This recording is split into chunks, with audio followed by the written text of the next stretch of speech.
And I'm Rich. This week we're looking at our weekly run club, but first we have our fantasy football guru, Amac, who's here to tell us about his top picks for 2016 and also the people that he really just doesn't like. We're going to toss it over to him now. Let's go see what he's got. Hey, Mac!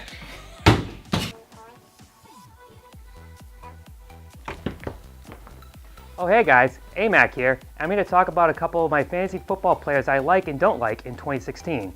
First off, I like quarterback Phil Rivers of the San Diego Chargers. Last year, the Chargers were decimated by injury, but Rivers still finished as a top 12 quarterback in most fantasy leagues. This year, Keenan Allen is back to catch passes from Rivers, and all reliable Antonio Gates is still his tight end. I see Rivers as being a top 10 option in 2016. Next, let's get into a couple guys that I don't like this upcoming year. First off, let's talk about Devontae Freeman, running back of the Atlanta Falcons. Last year, Freeman finished as the top running back in most fantasy football leagues.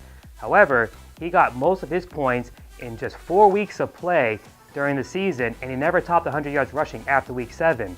With second-year running back Tevin Coleman cutting to his work this season, I don't see Freeman as being a top number one option I can rely on next season. Another guy I don't like is Chicago Bears wide receiver Alshon Jeffrey. Last season, Jeffrey missed 7 games due to injury, and in 2016, the Bears lost both Matt Forte and Martellus Bennett, leaving Jeffrey as the only weapon at Jay Cutler's disposal and also the only person that opposing defenses have to worry about next season if Jeffrey is healthy. The last player I like, let's focus on the tight end position. Because of his touchdown receptions, not many tight ends can compare to the production that Rob Gronkowski produces to fantasy players everywhere. However, 7 tight ends caught more passes that weren't touchdowns than Gronkowski. One of them is Philadelphia Eagle tight end Zach Ertz. Last year, Ertz was a top 10 tight end, but he only caught 2 touchdown passes. If he finds the end zone more than the 2 times he did last year, I look for him to being a top 5 option at the tight end position. Hey, Mac, who's your favorite number 1 overall pick in this year's draft?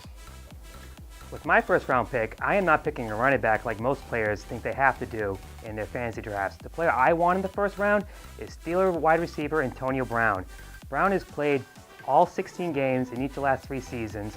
He's caught over 100 balls and over 1,400 yards receiving in all 3 years and has caught double-digit touchdown totals in the last 2 years. He is the most consistent elite player there is in fantasy football. Who's going in the first round that you don't want any part of? If I'm picking later in the draft, in the first round, and I'm looking at Des Bryant as my pick, I'm passing. Bryant missed 7 games last year due to injury, and his production is based solely on 36-year-old Tony Romo being healthy.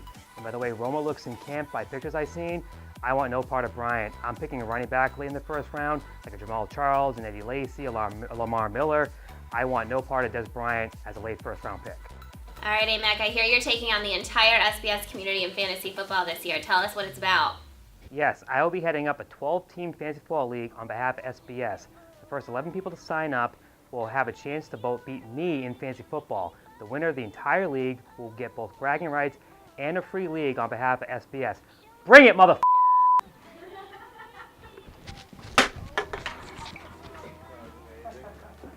Well, now that we heard Amac's advice, I can stop watching ESPN 24/7. Yeah, turn that shit off. Yep. All right, guys. Thanks, Amac, for all the advice. And don't forget to check out Amac and Goat's Stardom Sit-Ems coming every week this NFL season. With that said, now we have to head over to our running group. Our running group meets every Tuesday night at 6:45 at Lear on Boylston Street. It's an awesome way to meet new people, get a little exercise in. Let's go see what they're all about. Don't forget the pizza. And the pizza. My name is Kevin Clements, here with SBS Running Club, one of our leaders here. We come every Tuesday, meet around 7 o'clock here at Lear. We run a 3, 5, and 7 mile run. It's kind of a very much community based, and when you get here, we kind of all just break off into our little groups, 3, 5, or 7. You can try it out for 3 miles, and then the following week you can step it up and try to see if you can push a little bit harder, get that 5 in.